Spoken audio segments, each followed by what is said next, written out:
What the fuck is up, y'all? This is the Murder Mayhem Show. I'm the host, Mitchell. My top story, D-Loc from the Kottonmouth Kings. He put out a video on the Kottonmouth Kings Instagram page. He did a live stream on the Kottonmouth Kings official Instagram, talking a lot about the current state of the Kottonmouth Kings as a group and what his plans are for the future of Kottonmouth Kings and Kingmaker Music, which is the label that all the Kottonmouth stuff is going to be coming out through now.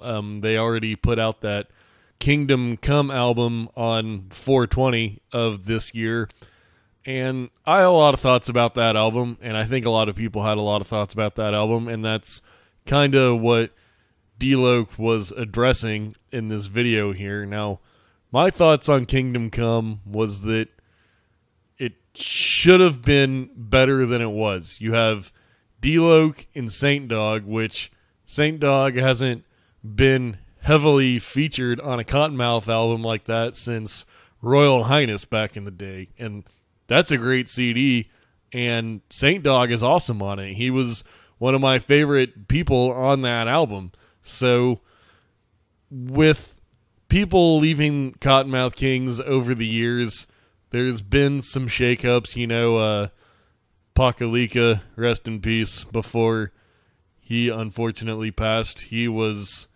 out of the group, and the Dirtball was brought in as a rapper, and I thought Dirtball fit in just great. I thought he was a great addition to the Kottonmouth Kings. I never thought that it degraded or diminished the Kottonmouth Kings in any way to have him in. His flow fit in just fine. I thought that was a pretty good era still for the Kottonmouth Kings, and just over the years, different kinds of shakeups and whatnot, but to have it whittled down purely to D-Loc and Saint Dog on that Kingdom Come, for me, in my perspective as a lifelong Kottonmouth fan, it was not a good look. The CD was just weak, pretty much, and sorry to say that I think most of that falls on Saint Dog. His raps didn't really sound like he was really there. The production was just weak.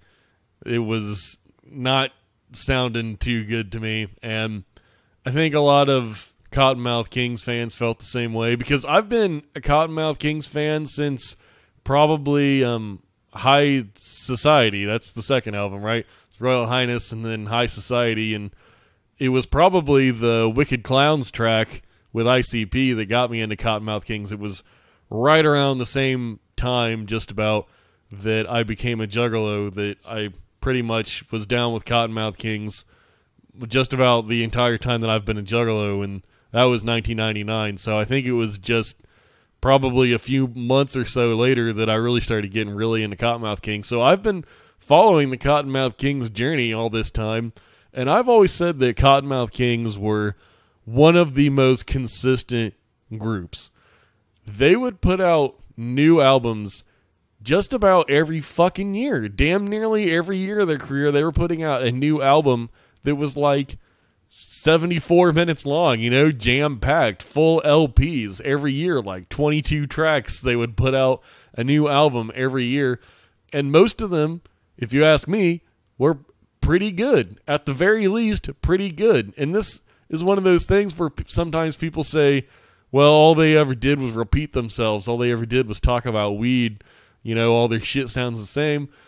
I'm one of those dudes that says good. If they're repeating themselves and they're repeating a sound that I like, that just means they're putting out more and more stuff that I like. So, believe me, I've been a Kottonmouth Kings defender all this time, and it wasn't until Kingdom Come that I finally listened to a Kottonmouth Kings album and said, this is not Kottonmouth Kings. And apparently a lot of other people said that too, because a lot of what D-Loc was talking about on Instagram was how if you want to say that Kottonmouth Kings isn't Kottonmouth Kings without so-and-so, or Kottonmouth Kings isn't Kottonmouth Kings without such and such, and D-Loc says that that's just wrong, because Kottonmouth Kings was conceived by D-Loc, Richter, and Saint Dog.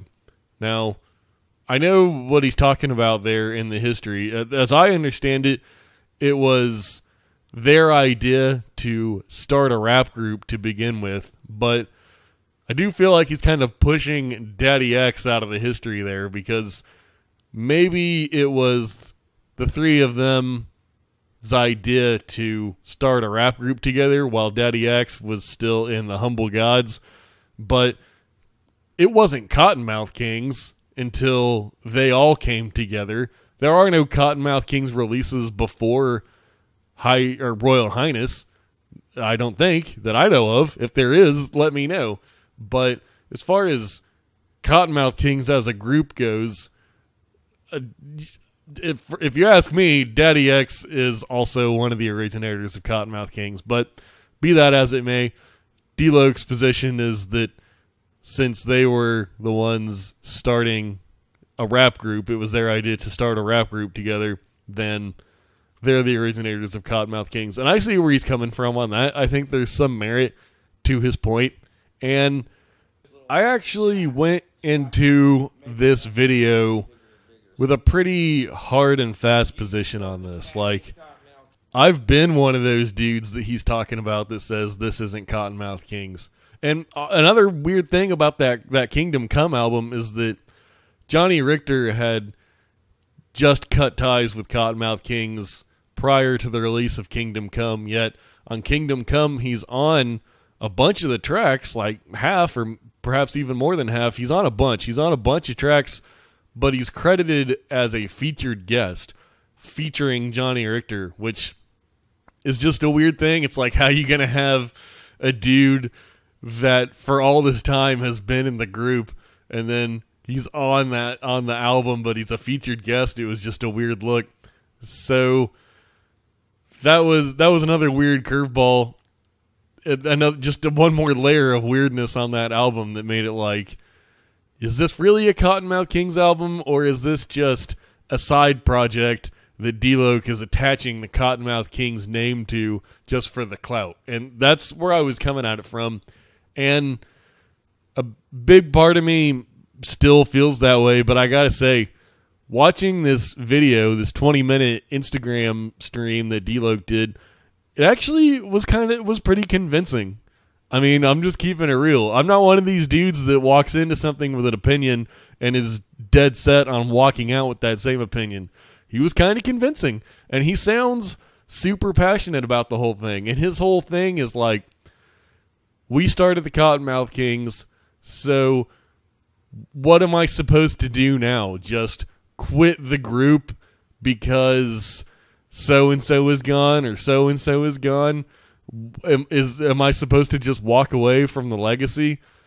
Everybody should be thanking me and Johnny Richter for keeping the legacy alive, keeping this shit going that we all love, expanding our catalog, growing our legacy.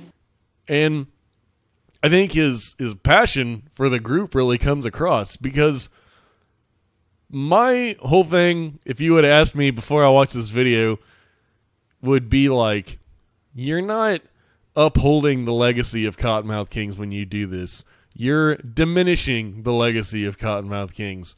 You're not keeping it alive. You're chipping away at it by putting out these substandard releases, or what I would call a substandard release with Kingdom Come. And that's only one so far, but we'll see what the future holds. But to keep it going with the Kottonmouth Kings name, I thought that was diminishing the legacy more than keeping it alive. And I still, I'll put it like this. I still feel that way, but I could be turned around if whatever the next Kottonmouth Kings project is badass. I mean, I'm willing to meet D-Loc halfway on this, but he better fucking bring it. He better continue the Kottonmouth quality, which it sounds like now the Kottonmouth Kings is just D-Loc and Richter. That's how it sounds from his Instagram. That He didn't mention Saint Dog really as far as being in the group, but he kept talking about Richter, and which, again, that's strange. That's almost just as strange as a D-Loc Saint Dog Kottonmouth Kings. A D-Loc Richter combination has always been Kingspade. That's always what we've known as Kingspade, which, to me, it feels like the logical progression at this point is just carry on as Kingspade. Why not? I mean, that's part of the Kottonmouth legacy, is it not? And after they did put out that Kingdom Come album that, you know, I've made my feelings about that pretty clear, they put out a new Kingspade song. Who we? Kingspade? That song rocks. I love that song. I think that's right in there. That's right in there with the Kottonmouth Kings quality that I've come to expect. So, if they want to call it Kottonmouth Kings, man, I'm willing to go there. But as long as the shit is good. That Kingdom Come album, not good. To be blunt with it. No pun intended. Be blunt with it. That could be a fucking Kottonmouth album. But you've gotta come harder than that. That's kind of where I'm at on that. Which, before I watched this video here, the D-Loc stream, I probably would have just said, there's nothing you can do to convince me that Kottonmouth isn't dead without at least 3 of the guys, at least 3 of the dudes, right? I mean, I would buy fucking Daddy X, D-Loc, and Richter, just the 3 of them. If they wanted to call that Kottonmouth Kings, no problem. I wouldn't even give that a second thought. And, you know, Dirtball, since he wasn't an original member, it's like, you can get away with him not being around, although, as I said, I thought he totally fit right in there. But D-Loc, I think what really resonated with me a lot was he said a lot of things that I had been saying myself about Twiztid, about, like, if you were down with them in the past, support them in the present. Like, don't just wash your hands of everything in the past just because of XYZ after so many years of supporting them. He really put it in a way that kind of resonated with me. So, as a Kottonmouth Kings fan, I will go on this journey with you, D-Loc, but you gotta hold up your end by certainly doing better than Kingdom Come, in my opinion. And not only that, but he gave a little shout out to ICP and Tech 9 at the end as well. Shout out to Tech 9. Shout out to ICP. That's our shit. So I always appreciate when somebody can appreciate their roots, you know, and their supporters and stuff. So we'll see how that goes. All right, the new single from Twiztid has come out. Yes, the Sick Mind single. That was included with some of the MNE store orders lately, and it has been ripped and uploaded onto YouTube. I think it's sounding pretty good. I think it sounds better than those October releases that were coming out. I thought those were kind of hit and miss. This Sick Mind single, I think, is more what I would expect out of Twiztid, more what I would hope for out of a Twiztid album. So I'm looking forward to that. Also noteworthy about it is that on the single it says that the name of the album is now called Generation Nightmare, which you might remember that during Attack of the Ninjas there was a VIP CD included that included Split in This Paint, and on the track list for the Attack of the Ninjas VIP it says that the next Twiztid album is called The Nightmare Children. So it would seem that Twiztid has changed the name of the CD from The Nightmare Children to Generation Nightmare, which to me is already a good sign, because The Nightmare Children, if you ask me, not a good title. Generation Nightmare, much, much better. So I like that they have seemed to have woken up to seeing that that is not a great title. Somebody on Twitter actually told me that Monoxide said during a live stream that the album was never called The Nightmare Children. So I don't know what the explanation for that is. It plainly says on the Attack of the Ninjas VIP CD that it's from the upcoming album, The Nightmare Children. So I can't personally confirm or deny that that was said in a live stream. I have no reason to doubt it. But if anybody can tell me which live stream that was from and point me towards that, let me know, because I would like to see that with my own eyes. Not because I have any problem with it. It's just I like to know trivia, weird random trivia like that. And if that is the case, if he did say it was never to be called The Nightmare Children, I would be curious how that ended up on the CD then, because apparently that information was not included on the live stream, at least going by what the person on Twitter told me. So I thought that was interesting. And again, the song, it's my belief that it is better than the vast majority of what we heard on the Continuous Evolution of Life's Questions. If you ask me, I thought that album was a little bit underwhelming. I've been hoping for a good, strong return to form from Twiztid, and if Splitting This Paint and the new song Sick Mind are two of the songs from Generation Nightmare, then I think that's a good step in the right direction. Although, who even knows if Splitting This Paint is going to make it on there, if it's not called The Nightmare Children anymore, and they're doing some shakeups. Who knows if that's even going to make the final cut, but either way, I'm looking forward to that. No release date on that yet as far as I know, but I will keep you updated as I find out. Pre-party added to Juggalo Weekend. This is called the Mardi Raw party. This is going down on February 15th. That is the day before Juggalo Weekend officially kicks off, although as far as I'm concerned, this is now the new official kickoff of Juggalo Weekend. February 15th, this pre-party will be featuring Light, a headlining performance by Light, as well as a whole gang of other opening acts. So what I found most interesting about this, though, is that you can see on the flyer that this pre-party has been put together by Informed Juggalos, the Juggalo Yacht Club, and the Reno Riders.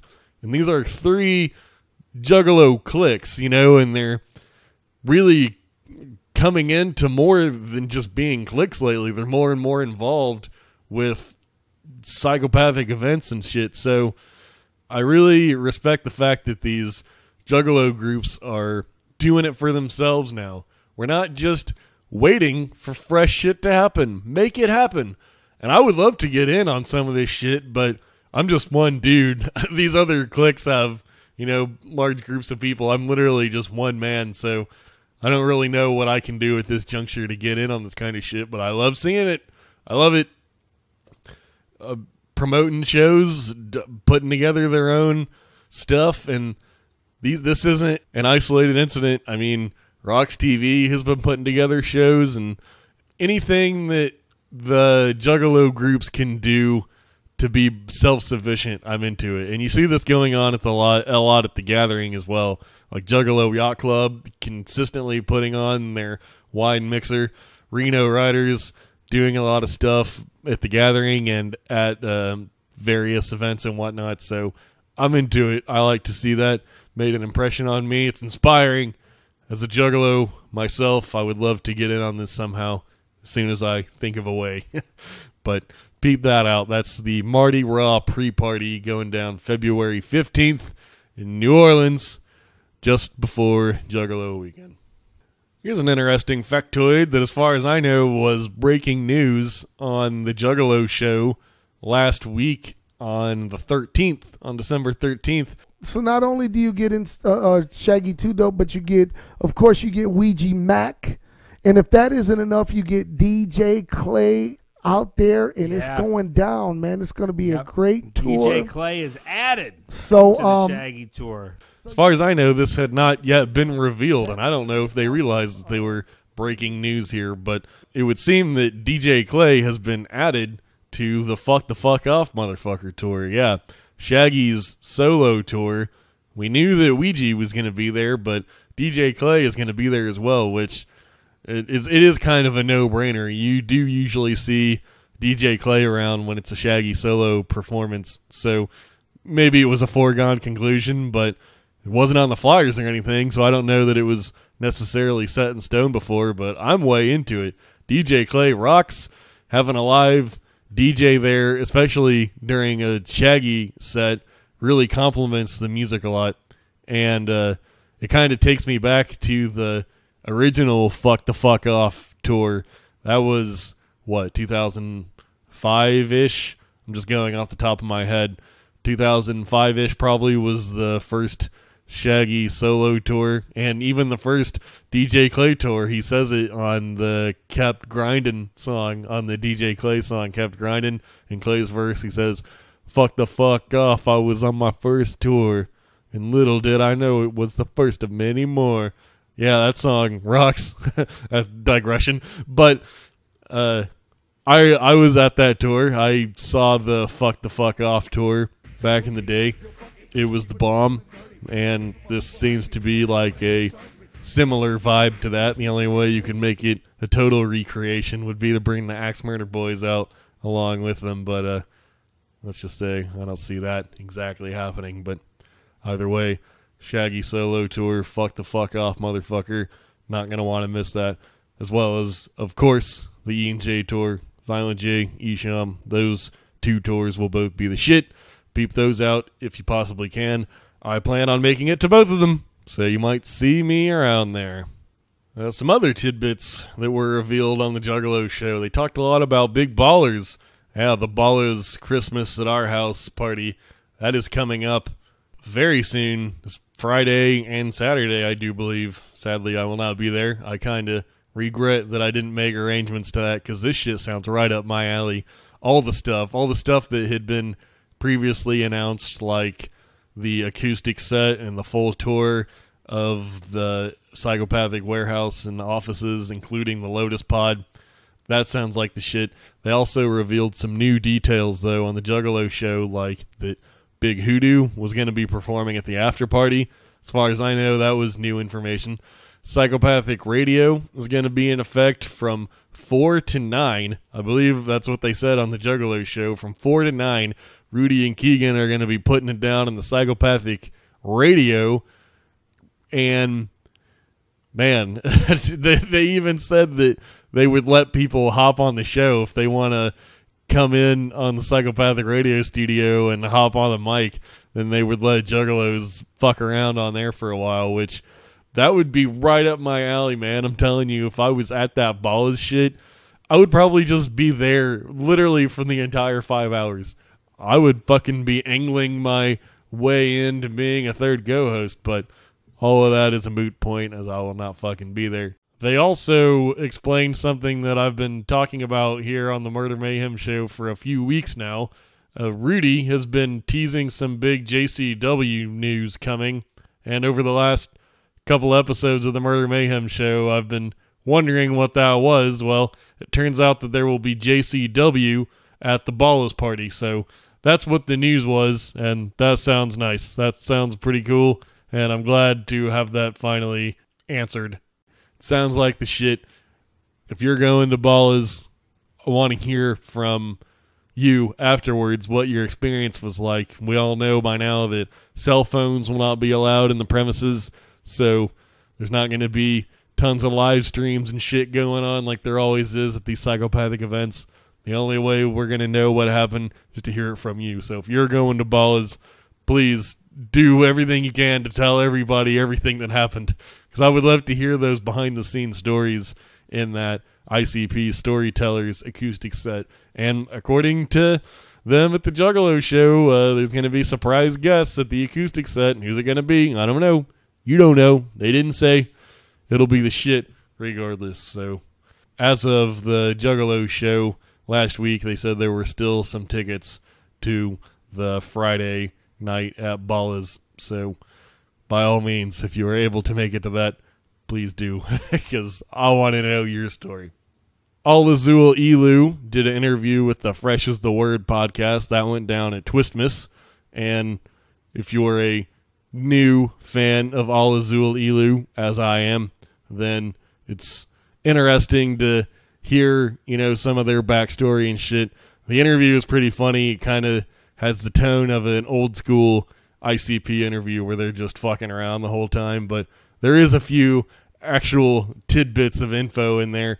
They said that they had the majority of the Almighty finished before they hooked up with Magic Ninja Entertainment, which was something that I was specifically curious about because that Almighty album, if you ask me, sounds super polished compared to the previous AXE albums. So it was my assumption that it was the deal with MNE that allowed the resources to get it sounded that good. But shit, if that album was going to sound that good with or without MNE, regardless, then they were just destined to fucking blow the hell up. That album sounds so fucking good. The production is great on it.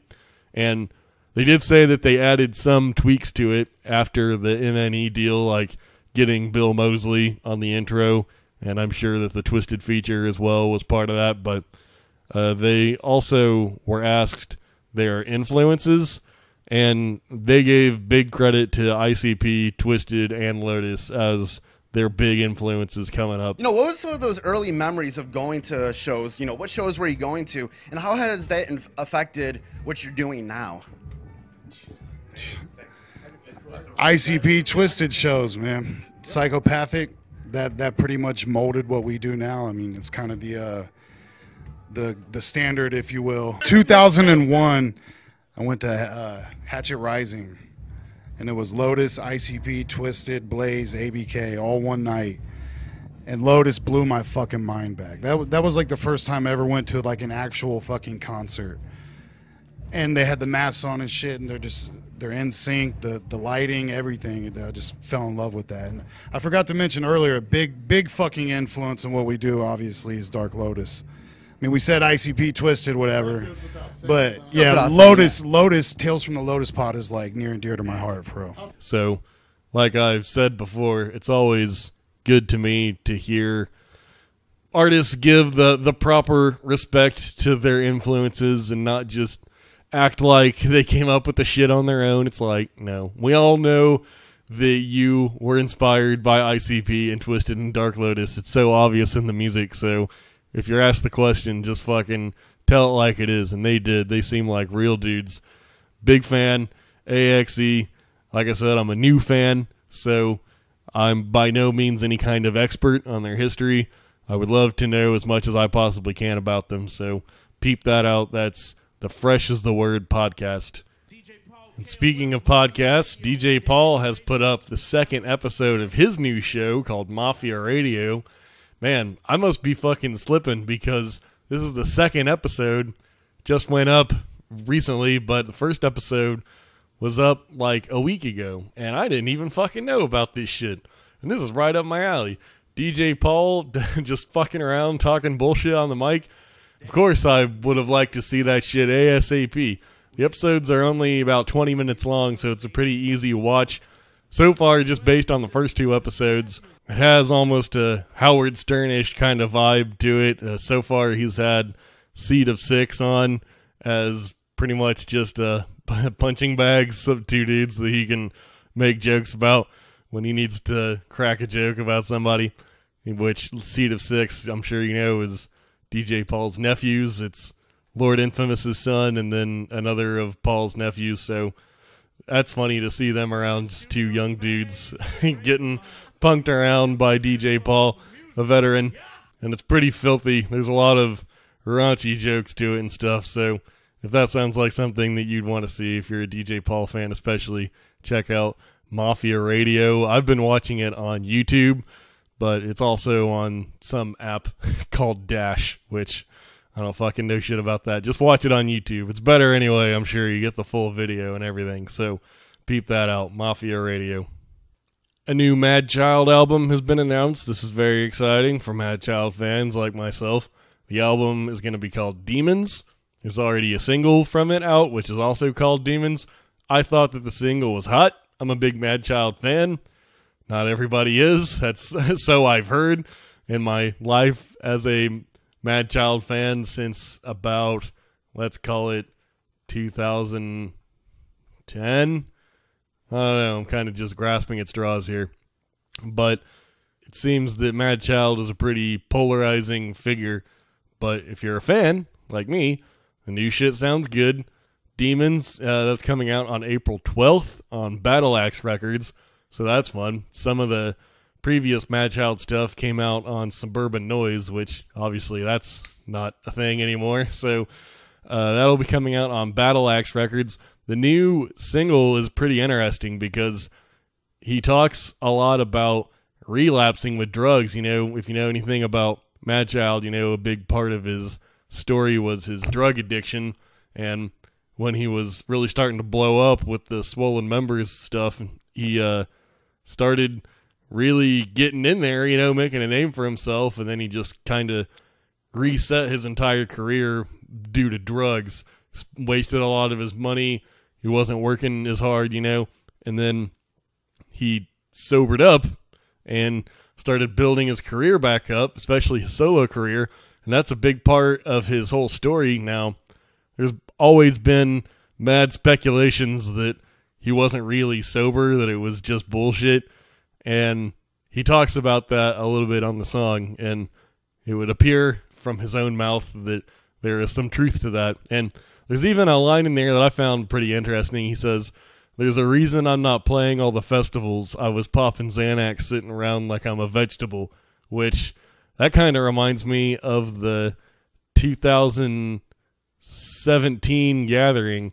Yeah, I believe that was the Oklahoma gathering where Madchild was supposed to be there, and I'm a big Madchild fan, so in a year where, if you ask me, the lineup was a little bit slim pickings, Madchild was one of the things that I really wanted to see, so I was fucking pissed when Madchild wasn't there. When he was supposed to play. Instead, Kevin Gill, who was hosting the main stage for that night, came out and said Madchild can't perform today because he's sick, which that's already like, uh-oh, is he sick or is he sick?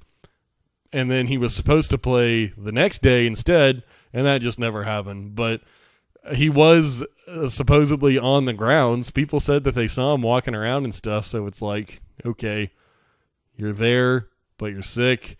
Even the fact that he was supposed to play the next day was a red flag for me. That just made it seem even sketchier, because then it's like, well, what the fuck? I thought he was sick. How is he supposed to play tomorrow if he's sick? If he's sick, he's sick. What do you mean? He's sick today, but you know for sure that he's not going to be sick tomorrow?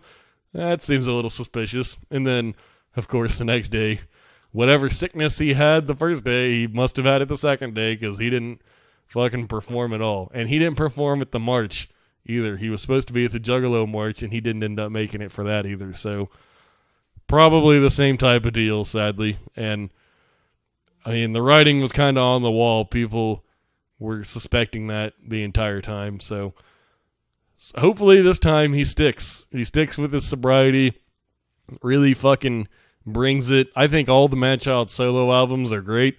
I'm a big fan of his. So hopefully his new shit is just as good. I look forward to hearing that. You're definitely going to want to peep out the single Demons if you're a Madchild fan, as well as the full album Demons, dropping on April 12th. Mac Lethal dropped a pretty fresh new video that you're going to be interested in if you are a rapper or aspiring rapper. Yes, Mac Lethal put out a video called 5 Tips to Improve as a Rapper.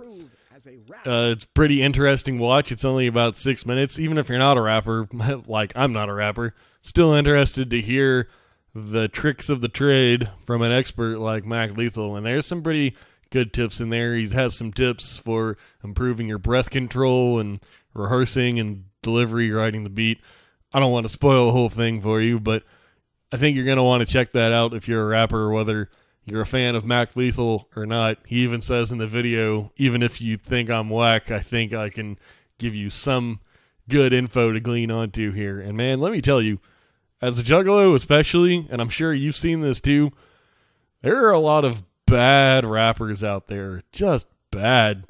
They open at Juggalo events a lot, and I can't speak to, other subgenres of rap because I pretty much only go to Juggalo concerts, but I've seen some horrible opening acts, and I'm not even a rapper, and I could fucking give these dudes a tips to boost their whole game up 500%. Maybe I would be a good manager, because it's so easy for me, probably for you too, to see a horrible opening act and just point out like, this is wrong, this is wrong, this is wrong. Just, I mean, Mac Lethal could make 10 videos like this. He could make another one called 5 Tips to Improve as a Performer, because God knows there's a lot that can go wrong there too. So check that out. If you like Mac Lethal, as I do, I'm a big Mac Lethal fan, peep out his video on YouTube that's called 5 Tips to Improve as a Rapper. And we got some In Case You Missed It news. I found a pretty incredible interview with Ice-T. This was on the Premium Pete show. I watched it on YouTube. This is a fucking 2.5 hour long interview with Ice-T. This dropped about a month ago, and man, 2.5 hour sit down with Ice-T, you know you're going to be getting just nuggets on nuggets on nuggets of wisdom. And I'm not terribly familiar with the Premium Pete show. I won't lie, I don't know shit about this Premium Pete fella, but I liked his style because he actually let the guest talk, which, as basic as it sounds, shit, fucking, speaking of Mac Lethal's 5 tips to improve as a rapper, I could give fucking 25 tips on how to improve as an interviewer, and I've never even fucking interviewed anybody. I've just watched interview after interview after interview at all different levels, from the top tier uber professionals like Sway and fucking Charlemagne, Nardwar. I would call all these dudes level 10 maximum interviews, all the way down to the fucking shitty cell phone recordings with the bad audio and stuff. I've seen it all. So all this to say that the very basic thing that can go wrong is the host trying to make the shit about himself, and this Premium Pete dude didn't do any of that. He let Ice-T spit all the game that he could, fucking 2.5 hours long. You know there's going to be some good shit in there. He even gave a little bit of a shout out to Tech 9. I love Busta Rhymes. Busta is a monster. I think Busta, out of all the rappers, is one rapper. Like, people always want to put somebody up against Eminem. I put Busta up against Eminem. I think Busta, you let Busta go in the trenches, get his shit together, and come. I can see that. Yeah, Busta's on that level. Like Tech 9, certain people are power rappers. So yeah, that's fun. I mean, there's all kinds of stories in there that I've never heard. And if you're a follower of the Murder Mayhem show, you know that I'm a Ice-T fan. I've watched plenty of Ice-T interviews. I read Ice-T's book. Yeah, it's a good book. I suggest that. If you're an Ice-T fan or you're just interested in hip-hop, or in old school hip-hop especially, and West Coast stuff especially, Ice-T's book has a lot of good stories in it, but there's stories in this interview that I've never heard before, including, like, perhaps inspiring NWA to write "Fuck the Police." That was an interesting story. So if you have fucking 2.5 hours to spare, then it's definitely worth a watch for sure. That's Ice-T on the Premium Pete show, and it's a fairly fresh interview. It's only about a month old. It's still very current, so peep that out. And finally, we close with a segment that I call Other Shit I Fucked With This Week. These are things that I thought were fresh, but I didn't necessarily have a lot to say about them beyond the fact that they're just fresh. So if you got some time, why don't you check out the new Dizzy Wright video called Don't Tell Me It Can't Be Done. That's a pretty nice little video from Dizzy Wright. Looks like it was shot a lot at his Still Movin' store, so that's fresh. Peep that out. There's a new Esham song called Ugly. New video for that. I thought that was the shit. I liked it a lot, actually. I like the beats and the raps on that song. Sounded good. That's called Ugly. I saw a fair amount of people in the comments section hating on it, which, who knows anymore? Who knows when people hate on things, if it's because it's actually not good, or if it's just because they want to fucking hate on it. Everyone's gonna hate on everything no matter what. So I was surprised to see that, because I thought the song was the shit. So especially I want to know what you think about the new Esham track, Ugly. If you peep out the new Esham track, then reach out to me on social media or wherever and tell me what you thought about the song, because I thought it was the shit, but I kind of want to feel for what everybody else has to say. There's a new Brother Lynch track called The Lynch Who Stole Christmas.